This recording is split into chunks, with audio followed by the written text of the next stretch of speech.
Ginerpalipur ing salajengipun niki saking adik-adik sampun purna genjah rasuk busana jan ayu-ayu tenan niki nggih. Niki putra putri panjenengan nggih niki wayah panjenengan ingkang badhe paring panglipur mugi saged nyenengake wong tuane, iso nyenengake mbahne, iso nyenengake sedulure, iso nyenengake warga masyarakat dusun Dewa. Nggih, monggo kinarepipun dalam niku badhe ngaturaken kanthi beksan tari panahan.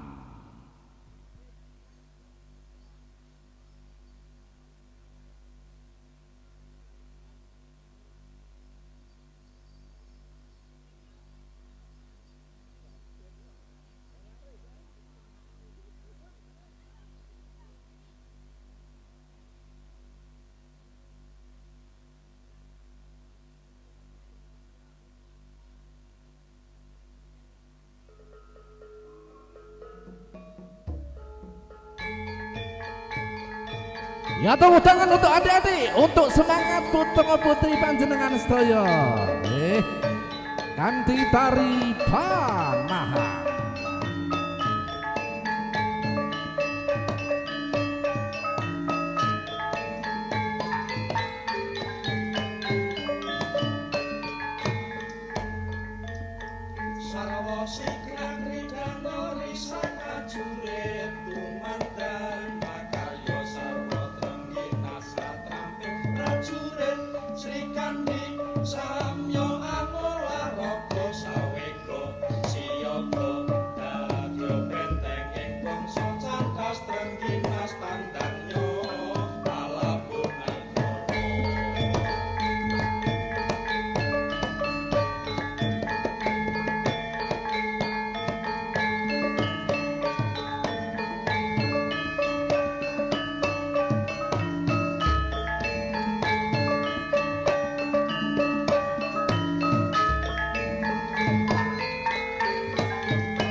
Senopati Arsola Punagari Satu bathuk lan senyari bumi rawe-rawe rantas malam-malam kamu.